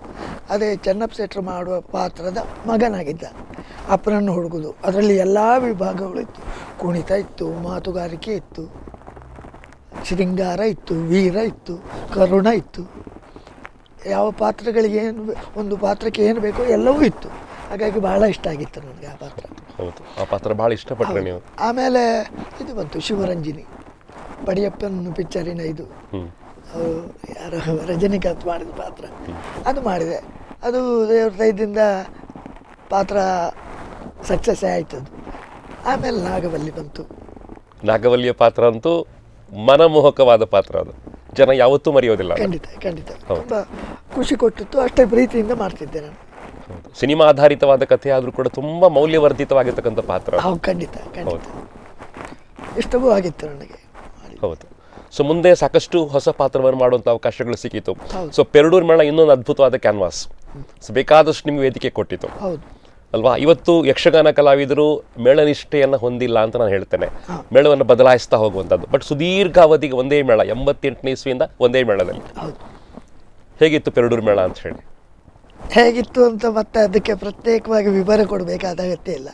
ಅಷ್ಟು ದೀರ್ಘಕಾಲ ಒಂದು ಮೇಳದಲ್ಲಿ ಉಳಿತಾನೆ ಅಂತಾದರೆ ಎಲ್ಲವೂ ಅವನಿಗೆ ಇಷ್ಟ ಆಗಿದೆ, ಅದರಿಂದ ಉಳಿದಿದ್ದಾನೆ ಅನ್ನೋದೇ ಅರ್ಥ ಅಲ್ವಾ? ಮೇಳವೂ ನನಗೂ ಒಪ್ಪಿಗೆಯಾಗಿತ್ತು. ಮತ್ತು ಯಜಮಾನರು ಭಾಳ ಇಷ್ಟ ಆಗಿದ್ರು. ಕರುಣಾಕರ್ ಶೆಟ್ಟಿಯವರು. ಹೌದು. ಬಹುಶಃ ಸಣ್ಣ ಪುಟ್ಟ ತಪ್ಪುಗಳನ್ನು ಮಾಡಿದಾಗಲೂ ಕೂಡ ನೇರವಾಗಿ ಬಂದು ನನ್ನ ಹತ್ರ ಕೇಳಿದ್ದಿಲ್ಲ. ಅವ ಹಾಗೆ ಮಾಡುವವಲ್ಲ, ಯಾಕೆ ಮಾಡಿದ ನೋಡುವ ವಿಚಾರಿಸುವ ಅಂತಲೇ ಹೇಳಿದ್ದು. ಎಷ್ಟೋ ದಿನಗಳ ಮೇಲೆ ಅದನ್ನು ಕೇಳ್ತಾಯಿದ್ದು. ಇಂಥ ಒಂದು ಹೃದಯದ ಸಂಬಂಧ ಇರುವಾಗ ಬಿಟ್ಟು ಹೋಗುವ ಅನಿವಾರ್ಯತೆ ಏನು ಎಲ್ಲ ವಿಭಾಗದಲ್ಲಿ. ಮತ್ತು ತನ್ನ ಯೋಗ್ಯತೆಗೆ ಏನು ಬೇಕೋ ಅದನ್ನು ಕೊಡ್ತಾಯಿದ್ರು ಅವರು. ಹಾಗಾಗಿ ಅದನ್ನು ಬಿಟ್ಟು ಹೋಗಲಿಕ್ಕೆ ಮನಸ್ಸಿಲ್ಲ. ಇನ್ನೂ ಒಂದು ಕಾರಣ ಉಂಟು. ನಾನು ಎಲ್ಲದಕ್ಕಿಂತಲೂ ಹೆಚ್ಚಾಗಿ ಬಯಸೋದು, ಈಗಲೂ ಬಯಸ್ತೇನೆ, ಒಳ್ಳೆ ಹಿಮ್ಮೇಳ ಬೇಕು ನನಗೆ. ಹಾಗಾದರೆ ಕುಣಿಸುವಂಥ ಹಿಮ್ಮೇಳ ಬೇಕು. ಬರೇ ಕುಣಿಸೋದು ಮಾತ್ರ ಅಲ್ಲ, ಒಬ್ಬ ಪಾತ್ರಧಾರಿಯನ್ನು ಅರ್ಥ ಮಾಡಿಕೊಳ್ಳುವ ಭಾಗವತರು ಬೇಕು, ಮೊದಲಿಗಾರರು ಬೇಕು, ಚಂಡೆಯವರು ಬೇಕು. ಆಗ ನನಗೆ ಇಲ್ಲಿ ಸಿಕ್ಕಿದ್ರು ಧಾರೇಶ್ವರ ಭಾಗವತರು ಸಿಕ್ಕಿದ್ರು, ದುರ್ಗಪ್ಪ ಗುಡಿಗಾರ ಮೊದಲಿಗಾರರು ಸಿಕ್ಕಿದ್ರು, ಗಜಾನನ ದೇವಾಡಿಗ ಚಂಡೆಯವರು ಸಿಕ್ಕಿದ್ರು. ಇನ್ನು ಬಿಟ್ಟು ಹೋಗುವ ಮನಸ್ಸು ಬರಲಿಲ್ಲ ನನಗೆ. ಈಗ ನಮ್ಮ ರಾಘವೇಂದ್ರಾಚಾರ್ಯ ಹೇಳಲಿಕ್ಕಿಲ್ಲಲ್ಲ. ಹಾಗಾಗಿ ಆದರೂ ಯಾಕೆ ಬಿಟ್ಟೇ ಹೇಳ್ಬೋದು. ಈಗ ಬಿಡುವ ಉದ್ದೇಶ ಅಂದರೆ ನನ್ನ ವಯೋಮಾನ. ನನ್ನಿಂದ ಈಗಲೂ ಜನ ಬಯಸೋದೇನು ಕೇಳಿದರೆ, ಗೋಪಾಲಾಚಾರ್ಯ ಬಂದು ರಂಗಸ್ಥಳ ಪುಡಿ ಮಾಡ್ತಿದ್ದದ್ದು ಹೌದು. ಈಗಲೂ ನನಗೆ ಅದನ್ನು ಕೊಡಲಿಕ್ಕೆ ಕಷ್ಟ ಆಗ್ತಾ ಉಂಟು. ಹಾಗಾಗಿ ನಾನೊಂದು 2-3 ಸರಿ ತಲೆ ತಿರುಗಿ ಬಿದ್ದೆ ರಂಗಸ್ಥಳದಲ್ಲಿ. ಇನ್ನೂ ಅದಾಗಬಾರ್ದಲ್ಲ. ಹಾಗಾಗಿ ನಿಮ್ಮಲ್ಲಿ ಹೇಳಿದೆ. ಕಷ್ಟ ಆಯಿತು, ಯಜಮಾನರಿಗೂ ಕಷ್ಟ ಆಯಿತು, ನನಗೂ ಕಷ್ಟ ಆಯಿತು, ಅಭಿಮಾನಿಗಳಿಗೂ ಕಷ್ಟ ಆಯಿತು. ಆದರೆ ಒಂದು ವರ್ಗ ಸರಿಯಾದ ತೀರ್ಮಾನ ಅಂತ ಒಪ್ಪಿಕೊಂಡಿದ್ದಾರೆ. ಹೌದು. 61ನೇ ವರ್ಷಕ್ಕೆ ನಿವೃತ್ತಿ ಆಗಿದ್ದೀರಿ. ಬಟ್ ಇವತ್ತಿಗೂ ವೇಷ ಧರಿಸ್ಕೊಂಡು ವೇದಿಕೆ ಬಂದರೆ, ರಂಗಸ್ಥಳಕ್ಕೆ ಬಂದರೆ ಮತ್ತೆ ಅಭಿಮನ್ಯವಾಗಿ ಬಿಡ್ತೀರಿ ಅಲ್ಲ. ದೇಹ ಮತ್ತು ಮನಸ್ಸನ್ನು ಹೊಂದಿಸ್ಕೊಳ್ಳೋದು ಬಹಳ ಕಷ್ಟ ಇವತ್ತಿನ ಕಾಲದಲ್ಲಿ. ನನ್ನ ಮನಸ್ಥಿತಿಯೇ ಹಾಗೆ. ನಾನು ವೇಷದ ಕಟ್ಕೊಂಡು ರಂಗಸ್ಥಳಕ್ಕೆ ಬಂದ ಮೇಲೆ ನನ್ನ ವಯಸ್ಸನ್ನು ಮರೆತೇನೆ, ಎಲ್ಲವನ್ನೂ ಮರೆತೇನೆ. ನಾನು ಮಾಡಿದ ಪಾತ್ರ ಯಾವುದು ಅದೇ ಆಗಿರ್ತೇನೆ. ಹಾಗಾಗಿ ನನಗೆ ಅಲ್ಲಿ ಕಳ್ಳತನ ಮಾಡಲಿಕ್ಕೆ ಆಗೋದಿಲ್ಲ, ಕಷ್ಟ ಆಗ್ತದೆ. ಪೂರ್ತಿ ತುಂಬಿಸ್ಕೊಳ್ಳಿಕ್ಕೆ ಕಷ್ಟ ಆಗ್ತದೆ. ಮೊದಲೆಲ್ಲ ಎಲ್ಲ ಪದ್ಯಕ್ಕೂ ಕೆಲಸ ಮಾಡ್ತಿದ್ದೆ, ಈಗ 1-2 ಪದ್ಯಕ್ಕೆ ಕೆಲಸ ಮಾಡ್ತೇನೆ. ಜನರು ಅದನ್ನೇ ಹೇಳ್ತಾರೆ, ಸಾಕು 1-2 ಪದ್ಯಕ್ಕೆ ಕೆಲಸ ಮಾಡಿದ್ರೆ ಸಾಕು ಅಂತಾರೆ. ಹೌದು. 61ನೇ ವರ್ಷಕ್ಕೆ ನಿವೃತ್ತಿ ಆಗ್ತಾ ಇದ್ದೀರಿ. ಸೊ ಅದರ ಜೊತೆಗೆ ಪೆರಡೂರು ಮೇಳದ ಅತಿ ಅಸಾಮಾನ್ಯವಾದ ಕಲಾವಿದರ ಒಡನಾಟಗಳು ಹೇಗಿತ್ತು ನಿಮಗೆ ಅಂತ ಹೇಳಿ? ಅದ್ಭುತ ಹಿತವೇ ಕೊಟ್ಟಿತ್ತು. ಆಗ ನಾನು ಇಲ್ಲಿ ಬಂದ ಸುರುವಿನಲ್ಲಿ ನಗರ ಜಗನ್ನಾಥ ಶೆಟ್ರು ಇದ್ದರು, ಕುಮಟಾ ಗೋವಿಂದ ನಾಯ್ಕರಿದ್ದರು, ಮಜ್ಜಿಗೆ ಬೇಲ ಆನಂದ್ ಶೆಟ್ರು ಇದ್ದರು, ಮತ್ತು ಅರಾಟೆ ಮಂಜುನಾಥನವರು ಇದ್ದರು, ರಾಮನಾಯರಿಯವರಿದ್ದರು. ಒಳ್ಳೊಳ್ಳೆ ಕಲಾವಿದರೇ ಇದ್ದರು. ಒಬ್ಬನ ಬೆಳವಣಿಗೆಗೆ ಒಳ್ಳೊಳ್ಳೆಯವರ ಒಡನಾಟವೂ ಒಂದು ಕಾರಣವೇ ಅಲ್ವಾ. ಮತ್ತು ಒಂಟಿಯಾಗಿದ್ದಾಗ ಬೆಳಲಿಕ್ಕೆ ಕಷ್ಟ ಆಗ್ತದೆ, ಅವ ಹೋದದ್ದೇ ದಾರಿ ಆಗ್ತದೆ. ಈ ದೊಡ್ಡವರೆಲ್ಲ ಇದ್ದಾಗ ಸರಿ ತಪ್ಪುಗಳನ್ನೆಲ್ಲ ತಿದ್ದಿ ಹೇಳುವವರು ಇರ್ತಾರಲ್ಲ, ಹಾಗಾಗಿ ಬೆಳೀಲಿಕ್ಕೆ ಅವಕಾಶ ಆಗ್ತದೆ. ಅದು ನನ್ನ ಭಾಗ್ಯ. ಹೌದು ಸ್ನೇಹಿತರೆ, ಅಸಾಮಾನ್ಯವಾಗಿರ್ತಕ್ಕಂಥ ಕಲಾವಿದ ಇವತ್ತು 61ನೇ ವರ್ಷಕ್ಕೆ ನಿವೃತ್ತರಾಗಿದ್ದಾರೆ. ಆದರೆ ಯಕ್ಷಗಾನ ಅವರನ್ನು ಬಿಟ್ಟಿಲ್ಲ. ಇವತ್ತು ಕೂಡ ಪ್ರವರ್ತರಾಗಿ ಅವರು ಹವ್ಯಾಸಿ ಕಲಾವಿದರಲ್ಲಿ ರೂಪುಗೊಳ್ತಾ ಇದ್ದಾರೆ. ಜೊತೆಗೆ ಸಾಕಷ್ಟು ಅಭಿಮಾನಿಗಳ ವರ್ಗವನ್ನು ಅವರು ಖುಷಿಪಡಿಸುವಂಥ ಪಾತ್ರಗಳನ್ನು ಈಗಲೂ ಮಾಡಲಿಕ್ಕೆ ಅವರ ಮನಸ್ಸು ಹೇಳ್ತಾ ಇದೆ, ದೇಹ ಕಷ್ಟ ಅಂತ ಹೇಳ್ತಾ ಇದೆ. ಅಂತ ಒಬ್ಬ ಅಸಾಮಾನ್ಯ ಕಲಾವಿದ ಇನ್ನಷ್ಟು ಮಾತು ಹಾಕಿದೆ ಸ್ನೇಹಿತರೆ. ಮಾತಾಡ್ತಾರೆ, ಒಂದು ವಿರಾಮಕ್ಕೆ ಹೋಗ್ತೇನೆ. ವಿರಾಮದ ನಂತರ ತೀರ್ಥಹಳ್ಳಿ ಗೋಪಾಲಾಚಾರ್ಯರು ಮಾತಾಡ್ತಾರೆ.